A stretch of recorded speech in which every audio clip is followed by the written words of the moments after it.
बिस्मिल्लाहिर्रहमानिर्रहीम। अस्सलाम वालेकुम दोस्तों, मेरा नाम है नवाज मोहल और आप देख रहे हैं Urdu gateway YouTube channel.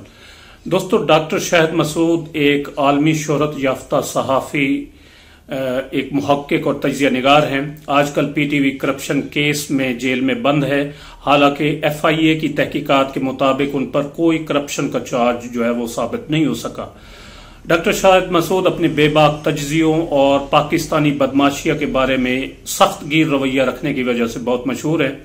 Social media activist और कोर्ट रिपोर्टर सद्दीक जान और अदील वड़ाइश ने पिछले दिनों डॉक्टर शाहिद मसूद से अडियाला जेल रावलपिंडी में उनसे मुलाकात की। इस मुलाकात का अहवाल सद्दीक जान और अदील वड़ाइश ने अपने अपने चैनल्स पर शेयर किया है और बहुत सी बातों के अलावा मेरे लिए जो अचंभे की बात ठहरी और परेशानी का बायस बनी, और आप अहबाब भी यकीनन उस खबर से मायूस होंगे और परेशान होंगे कि जिसके मुताबिक डॉक्टर शाहिद मसूद ने उन दोनों से मुलाकात में ये इंदिया जाहिर किया या अपना फैसला सुनाया है कि वो जेल से बाहर आने के बाद टीवी पर अपना प्रोग्राम या अपना शो जारी नहीं रखेंगे, बल्कि मीडिया को खैर बात कह देंगे। डॉक्टर साहब के मुताबिक उन्होंने मीडिया पर तकरीबन 17 साल गुजारे हैं और इन 17 सालों में उन्होंने हमेशा पाकिस्तान की बेहतरी के लिए बात की। पाकिस्तान की बदमाशिया से टक्कर ली उन्होंने पाकिस्तान की बेहतरी के लिए, क्योंकि ये बदमाशिया गुज़श्ता 70 सालों से मुख्तलिफ शक्लों में इस मुल्क को नोच रही है, इस मुल्क का खून चूस रही है। डॉक्टर साहब ने कहा कि उन्हें पेशावर कातलों और डाकुओं के साथ कैदियों वाली वैन पर पेशी के लिए लाया जाता है, जिससे यकीनी तौर पर उनके जहन पर बुरे असरात मुरत्तब हुए होंगे। और इंसान वैसे भी ये सोचने पर मजबूर होता है कि यार मैंने इस मुल्क के लिए क्या क्या नहीं किया, और इसका सिला मुझे जो है वो इस शक्ल में दिया जा रहा है। यकीनी तौर पर डॉक्टर साहब इस सूरत हाल से डिप्रेस हुए होंगे और उन्होंने अपने तौर पर यह फैसला किया कि अब वो मीडिया पर अपना प्रोग्राम जारी नहीं रखेंगे। उन्होंने कहा कि उन्होंने अपने 17 साल सहाफती कैरियर के दौरान एक भी सरकारी दौरा नहीं किया। 9/11 वाक़े के बाद अगर वो चाहते दूसरे सहाफियों की तरह तो वो कोई अपनी NGO बनाकर बैलेंस बना सकते थे, पैसा बहुत ज्यादा कमा सकते थे, लेकिन उन्होंने ऐसा नहीं किया। तो क्या उन्होंने सिर्फ 2-3 करोड़ रुपए की करप्शन करना थी, हालांकि उनको बहुत से चांस मिले हों पैसा कमाने के। उन्होंने मजीद ये भी कहा कि अपनी पूरी जिंदगी वो करप्शन के खिलाफ बोलते रहे हैं, तो क्या उन्हें क्या जरूरत थी कि वो 2-3 करोड़ रुपए की करप्शन की खातिर अपना कैरियर दांव पर लगाते। वैसे भी दोस्तों, आजकल के माहौल में इन सहाफियों के लिए 2-3 करोड़ रुपए की कोई वक़्त ही नहीं है। वो तो दिनों में 2-3 करोड़ रुपया कमा सकते हैं।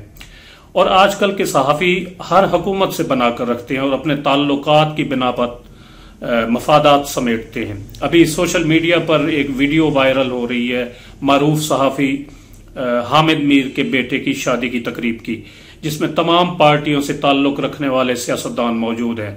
आसिफ जरदारी साहब अगर मौजूद हैं तो मुस्लिम लीग नून के रहनुमा भी मौजूद है, वहां पे तहरीक इंसाफ वाले लोग भी हैं, मीडिया के नुमाइंदे भी हैं, मिलिट्री के लोग भी हैं। तो इसका मतलब क्या है? मतलब यह है कि हामिद मीर ने हर किसी से बनाकर रखी हुई है, इसलिए वो हर हुकूमत में मजे करता है। लेकिन डॉक्टर साहब चूंकि खरी खरी सुनाते हैं, सच्ची बात करते हैं और सच हमेशा कड़वा होता है, इसलिए आजकल वो जेल में बंद है।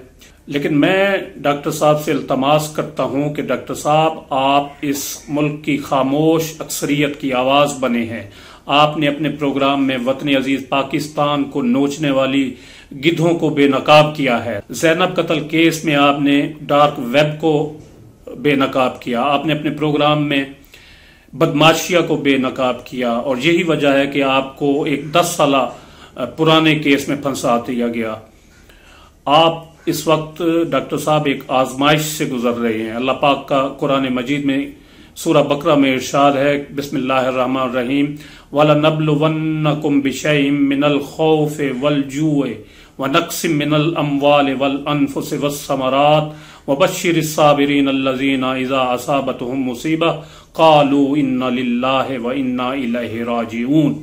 जिसका तर्जमा कुछ यूं है कि अल्लाह पाक का फरमान है कि हम किसी न किसी तरह तुम्हारी आजमाइश करते रहेंगे, तुम्हें आजमाइश में डाल लिया करेंगे, दुश्मन के डर से, भूख प्यास से, माल जान और फलों की कमी की वजह से सब्र करने वालों के लिए लेकिन इसमें खुशखबरी है कि उन्हें जब कोई मुसीबत पहुंचती है तो वो खुद कहते हैं हम तो अल्लाह की मलकियत में हैं और उसी की तरफ लौटने वाले हैं। तो डॉक्टर साहब, आप अल्लाह की आजमाइश में हैं, मुसीबत की इस घड़ी में सब्र का दामन थामे रखें और दिल बर्दाश्ता ना हो। मुट्ठी भर बदमाशियां है जो आपके साथ इस किस्म का सलूक रवा रख रही है, वरना पाकिस्तानी अवाम आपसे बेपनाह मोहब्बत करती है। आपके लिए दुआ गो हैं तमाम लोग और ये दुआएं जरूर रंग लाएंगी। लिहाजा हम आपसे दरखास्त करते हैं कि आप अपना प्रोग्राम जरूर जारी रखेंगे और बदमाशिया के लिए खुला रास्ता नहीं छोड़ेंगे। दिल बर्दाश्ता ना हो डॉक्टर साहब। तो ये मेरे कुछ जज्बात थे, अल्फाज थे जो मैंने आपके साथ शेयर किए। उम्मीद है वीडियो आपको पसंद आई होगी, जिसे लाइक और शेयर करना ना भूलें। अस्सलामु अलैकुम वरहमतुल्लाह।